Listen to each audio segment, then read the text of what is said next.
Here's a super easy way to put on false eyelashes. The first thing you want to do is apply the glue to your lash line and allow it to dry fully.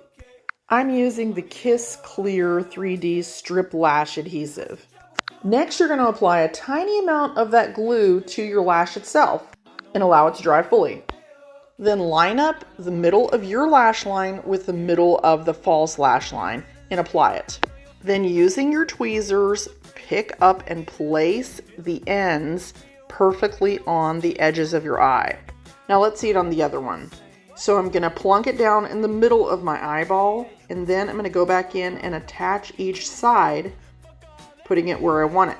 I'm just following the line that I already drew with the glue. Then you can make adjustments and then crimp your lashes together to get your natural ones to fuse with the false ones. Then finally, we're just going to fill in the rest of that line with some black liner so that it looks seamless.